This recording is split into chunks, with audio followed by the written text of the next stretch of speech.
नमस्कार. श्री स्वामी समर्थ. चैत्र शुद्ध नवमी म्हणजेच रामनवमी. रामनवमी प्रभू श्रीरामांचा जन्म सोहळा. बुधवार दिनांक 17 एप्रिल 2024 या दिवशी रामनवमी आहे. रामनवमी हा दिवस संपूर्ण भारतात धूमधडाक्यात साजरा केला जातो. माता कौशल्याच्या पोटी प्रभू श्रीरामांचा जन्म झाला. प्रभू श्रीराम यांचा जन्म सोहळा हा अयोध्येसह संपूर्ण देशातील राम मंदिरामध्ये तसेच घराघरामध्ये मोठ्या उत्साहाने साजरा केला जातो. चैत्र शुद्ध नवमीला दुपारी 12 वाजता प्रभू श्रीरामांचा जन्म झाला. प्रभू श्रीराम हे एक आदर्श पुरुषाचे चरित्र आहे. संपूर्ण मानवजातीला मार्गदर्शन करणारे आहे. प्रभू श्रीरामांना मर्यादा पुरुषोत्तम असे म्हटले जाते. श्रीरामातील देवत्व श्रीरामानेच निर्माण केले. मानव उच्च ध्येय व आदर्श समोर ठेवून उन्नती साधू शकतो हे प्रभू श्रीरामाने स्वतःच्या जीवनाद्वारे दाखवून दिले आहे. प्रभू श्रीराम केवळ आदर्श पुरुषच नव्हते, तर ते एक वचनी, एक पत्नी, एक वाणी, एक बाणीही होते. ते निश्चयी आणि त्यागी होते. साक्षात माता कैकेयीच्या हट्टावरून पिता दशरथाने आज्ञा देताच वनवासात जाण्यास सिद्ध होणारे श्रीराम केवढे पितृभक्त होते, त्यागी होते. वडिलांचे वचन खरे करण्याकरता हाती आलेल्या राज्याचा त्याग करून 14 वर्षे वनवास पत्करणारे श्रीराम निश्चयी धैर्याचा महामेरू होते. प्रभू श्रीरामात प्रचंड सात्विकता होती. वनवासातील श्रीरामांची सोबती हनुमंत, बाली, सुग्रीव, जांबुवंत, जटायू, विभीषण, केवल या सर्वांचा श्रीरामांच्या सानिध्याने कृपादृष्टीने उद्धार झाला. अहिलेचा उद्धार करणारे, शबरीचे मनोरथ पूर्ण करणारे, इवलासच्या खारीच्या पाठीवरून प्रेमाने हात फिरवणारे प्रभू श्रीराम खरोखरच पृथ्वीतलावर अवतरले परब्रह्म होते. म्हणूनच श्रीरामासारखे होण्याचा प्रत्येकाने प्रयत्न करावा. खरंच भारतभूमी ही धन्य आहे, जिथे श्रीराम श्रीकृष्णासारखे आदर्श जन्माला आले.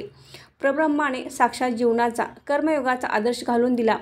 म्हणून या भूमीचे महत्त्व, श्रीरामांचा आदर्श आपण श्रीरामनवमीच्या निमित्ताने अभ्यासायचा असतो. त्याचे चिंतन मनन करून आचरणात आणायचे असते.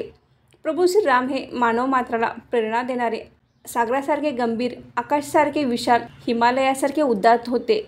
त्यांचे जीवनगुण आज संस्कृती टिकवण्यासाठी अत्यावश्यक झाले आहे.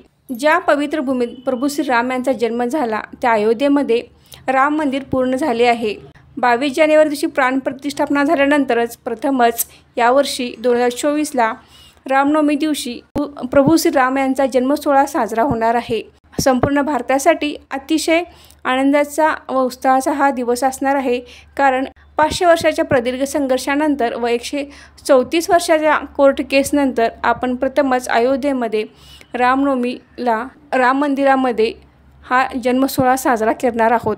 तर या दिवशी आपण आपल्या गावात असणाऱ्या प्रभू श्रीराम मंदिरात जाऊन सहभागी व्हावे. या सोहळ्याचा शुभ काल हा सकाळी 11:01 पासून ते 1:36 आहे.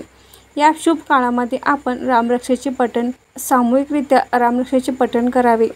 प्रभू श्रीराम यांचा पाळणा म्हणावा, सुंटोडा वाटावा, तसेच हनुमान चालिसाचे पठण करावे.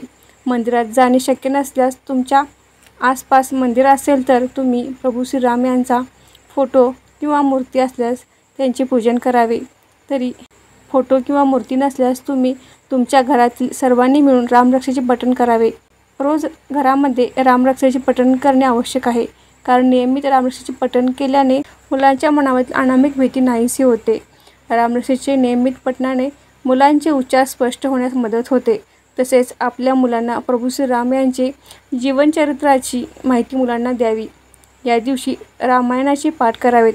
याप्रमाणे रामनवमी हा दिवस अत्यंत उत्साहाने व आनंदाने साजरा करावा. रामनवमी दिवशी तुम्हाला कोणतीही सेवा करणे शक्य नसल्यास किंवा मंदिरात जाणे शक्य नसल्यास या दिवशी तुम्ही दिवसभर श्रीराम जय जय राम या मंत्राचा जप करावा.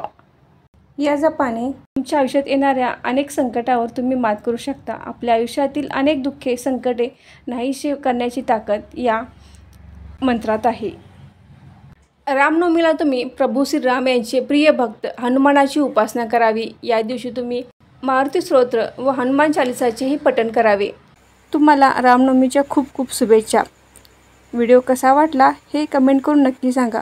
व्हिडिओ आवडल्यास व्हिडिओ लाईक करा, शेअर करा आणि सारिका भक्ती विश्व या यूट्यूब चॅनलला सबस्क्राईब करा. धन्यवाद.